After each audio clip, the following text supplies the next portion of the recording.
So, I wanted to talk about a dream that I had recently. And this dream was very interesting, but it was also a prophetic dream. So, I was in this hallway. It started in this hallway, right? And in the hallway, you cannot walk on the floor, but on the walls was like this a shelf that ran the length of the hallway. It was just a flat shelf that you had to walk on. So either side, so there was two lines, but nobody could actually walk on the floor, so nobody was in the middle. And the shelves were very narrow. Like you had to balance to be able to stay on the shelf. Okay, very narrow, one person behind the other. And it made me think of how narrow the gate is, right? It's not a wide gate. The gate to the kingdom, the road to the kingdom is very, very narrow, that probably only one person can go in at a time. And, it made me think of the uh, parable. Well, I don't think it was a parable. Yahushua was talking to, it was the rich young man. He was talking to him.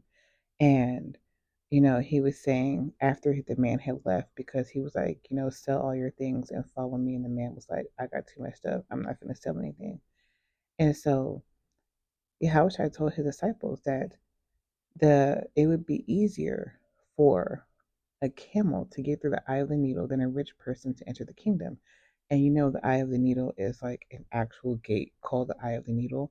And what they would have to do is when the camel would get to the gate, they would have to unload the rider. They would have to unload all the stuff that was on the camel to get the camel through the gate, right?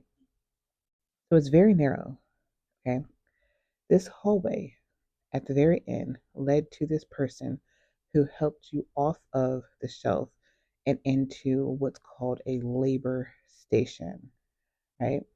So this labor station takes place, it's in the water, like you're not underwater, but you're in the water, you're standing in the water. And we're waiting on this platform, and there are a bunch of women who are in labor who are waiting until it's time to actually give birth.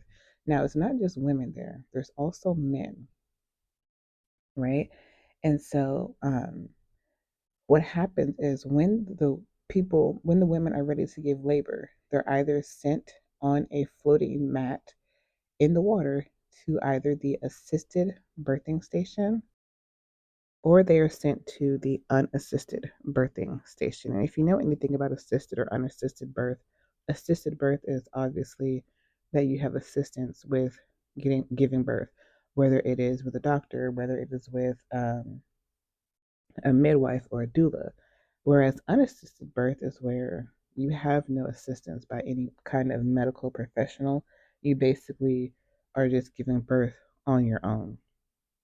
And the last station after the birthing stations was like a baby checking station, right?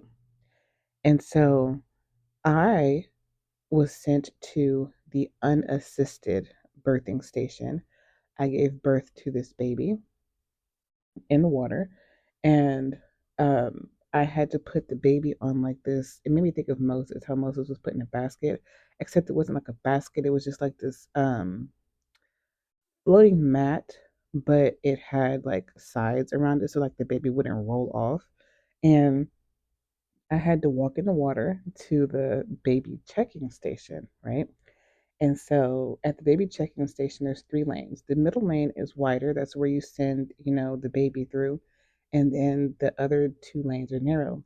There was this guy who got off of this, I guess you could call it a desk, and got into the water and came to me, held out his hand, and led me through to this lady who was standing there. And she had these papers, and there was this big sign. I don't remember what was on the sign, but there was a sign, and she had this paper that she was flipping back and forth on the desk to show me.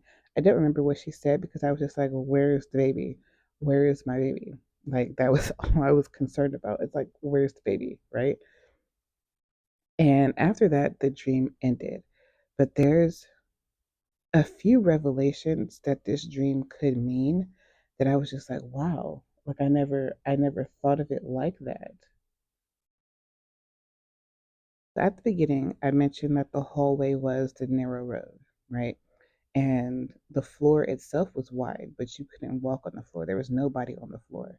So we're all walking down the narrow road. The labor station represents labor pains. In the Bible, Yahweh is always talking about how, there are going to be labor pains. Yahweh Shai even said, after all these things, the end is not, that's not the end, that's just the beginning of labor pains. Like you're waiting, and if you've had a child, you know what labor pains are. So, and the thing about that is like when you have the baby, the labor pains end. But this kind of labor pain is going to last longer. When it comes to the Great Tribulation and things like that, those labor pains are going to last much longer and be significantly more painful. The It could also represent waiting for judgment, right? Because during the Great Tribulation, we are waiting for judgment. We're in labor pains and we're waiting for judgment, okay? The unassisted birthing station could represent a few different things. It could represent um, that people are given more in the kingdom. So I believe I want to say the parable of the talents, where um, the I think it's the ruler, he gives his three servants different talents or whatever, no different number of talents.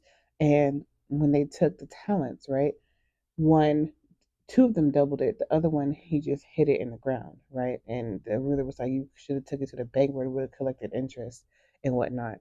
But with unassisted, meaning that you have done what you were supposed to do with what Yahweh has given you. You have used your talents that He has given you, you have multiplied them. So the more that you uh, do with your talents, the more in the kingdom you are given. I know there's a verse about that. I can't remember exactly what the verse is, but the more that you are given, the more that you will have in the kingdom. The more that you are responsible, the better you are a steward over your talents, the more that you are given in the kingdom. The unassisted birthing station could also be you not needing as much assistance getting through the labor pains because your faith is strong, your endurance is strong, your stamina, your resilience is strong, that you don't need as much assistance from Yahweh getting through the labor pains. And I just found it interesting that I ended up at the unassisted birthing station where there was nobody there, not a single person. And I was doing this all on my own and I succeeded, right? And had the baby and all was good. Now, the assisted birthing station could mean that um, in the kingdom that person is not given as much, or in the kingdom they do need more help, as well as during labor pains, these people who were in the assisted birthing station, they needed more of Yahweh's help. They needed more of Him to get through these labor pains. Now, the baby checking station, um, one thing that came to mind is that it could be to check the fruit that you produced, right? Because when you're in labor and you have a baby, the baby is the fruit of your labor pains, right? That's the end result of your labor pains. You have a baby. Well, when it comes to the seeds that have been planted in you and what you have done with those seeds, what have they produced? What is the fruit that you have produced, right? The fruits of the Spirit. What have you produced? That's something that's going to be checked, right? As well as when we're going through judgment, that's something that Yahweh's going to be like, hey, what did you do with what I have given you? What did you produce? And again, this whole dream could refer to the parable of the talents, right?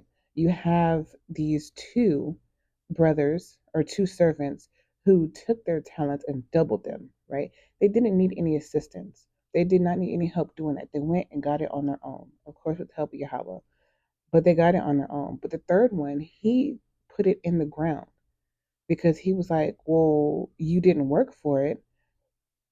he would have ended up in the assisted birthing station. I can tell you that right now. The other two unassisted because they used their talents and did what they were supposed to, right? And so I felt like that dream was just like something that I really wanted to share because